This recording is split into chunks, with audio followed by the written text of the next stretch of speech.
Yeah, we back, Verbal Pick Radio. This is part 2 of LC, the West, Langham Creek, the West. I gotta give a shout out to Damian Matthews, R.I.P., another good soldier we lost. But to his brothers, Dante, his 2 sisters, Kenya and Tasha. Give another shout out to my boy Jody, his family. Give a shout out that boy Fred McBride, Ellis, Cliff and Dion and Bedford boys. What's up? Marcus Carroll doing this thing. It's just so many. Rico and Rashard. Man, it's just so many. I'm just going off the dome, man, who helped shape the West, who was out here putting it down, putting in work, doing business, making a stance. You know, we had a young brother who got hung out here at one point in time. They were saying that he was dating a white female and said that her father threatened him or whatnot, and they found him hung in the back of a vacant home in the backyard. From my reports, you know, the struggle that went on out here in the West. I remember in high school, a white guy was wearing a picture of a black man hanging on this shirt, and I beamed him up real good while he was standing behind the principal, because we didn't play that, because we came from our areas of Houston, South Side, North Side, East Side.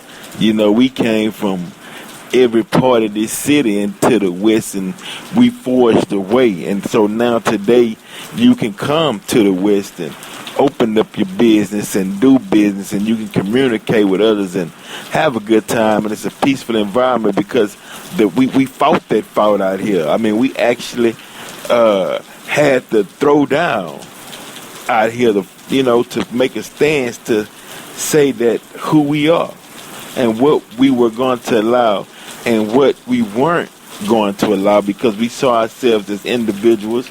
We saw ourselves as human beings. You know, the schoolwork, we did the curriculum.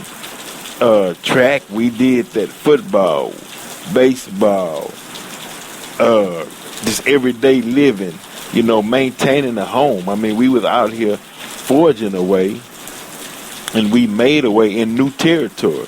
So now, if you look at these schools and you look at the area, you see a lot of minorities, a lot of black people and people from different parts of the world. My Haitian community, my Jamaican community, the Cuban community, Dominican Republics. I mean, we out here, my African brothers and sisters that's just coming over from the motherland, opening up their businesses and shop. That's all due to the fact that in the early 80s, those of us who were the pioneers who came out to the West set up a place that where blacks could be accepted, and to where people of different races sat and we did business, and we looked each other in the eye and we done straight up business. We wasn't asking for anything, just give me my due. And then we wasn't settling or accepting anything as well, because we knew who we were. We knew who we were. They had Black Day at Langham Creek High School. You know, the Malcolm X autobiography was passed around. We reading it from one brother to another brother. You know, we learning about Malcolm. We learning about black history, because we had no choice, because our history at one point was being diminished. It was being ridiculed. Actually, it was being laughed at, but it was done that way systematically, so we wouldn't take pride or have pride in who we were and who we are. So we would be ashamed to be black and be ashamed to point out our greats. But we understood that Malcolm was power. We understood Elijah was power. Then Vark Vesey. We understood Rosa Parks. We understood that the greats that went before us, Dr. Martin Luther King and such, Nat Turner, John Horse, so many greats in history that we didn't have a choice. We had to learn and create our identity. We couldn't take in the negative stereotypes that were perpetrated against us that we didn't create from our own minds. Some of these stereotypes was created from people out of their minds. So that's a different dynamic, So we raised families. Mothers and fathers. That was the example we had, and you see today, man, people are raising their children. They building houses, communicating. We trying to get somebody now to run for office, and if that do come into play, you all will be the first to know who we got running in office, representing the black community in the west part of Houston. Highway 6. You know what I mean? We would definitely keep you abreast on that upcoming.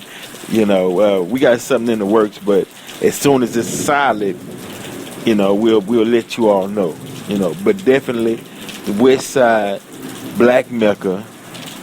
Is we doing it out here. We enjoying life. We not tripping. We got everything you got. We got. You know what I mean? And we willing to build bridges and work with people wherever. Throughout the city, because it's not about me against you. It's about us coming together and rectifying some of the wrongs and ills and some of the negative stereotypes that are portrayed upon us. We are setting the story right. We're not afraid to stand for black excellence and not to discount any other race. No, it's just that we had to fight so hard to be heard, to have our voices heard in a system where our tax dollars is spent every day. And you're right, we shouldn't have had to make that fight. Should have been automatic, but it is what it is. So definitely much love. Everybody on the West that's putting it down. I'm gonna tell you what the West reminds me of. South Park, 70s, early 80s, when Martin Luther King Boulevard, where it was South Park Boulevard, then it became Martin Luther King Boulevard. Back when Martin Luther King Boulevard, had businesses up and down Martin Luther King Boulevard, all the way to Palm Center, and you had a Montgomery Wards, and you had J.C. Penney's, and that Palm Center, plenty Sears and Roebuck. Then you had Lou's and Kroger's and Kmart down the street.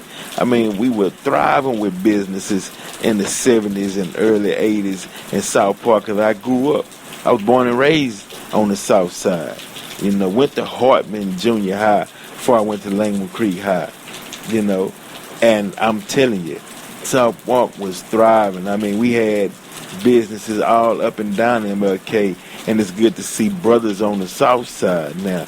They opening up businesses and doing business and rebuilding and vitalizing the community from their mind.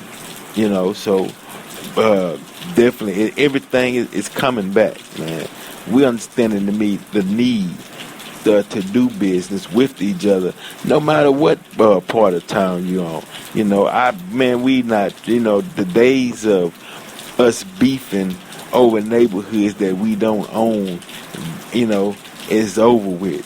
It's time to unite, stretch out our hands across the city and build, I give a shout out to Acres Home, Studewood, Homestead area. I get Southwest, Carverdale, it's time that we put aside petty differences and let's get it.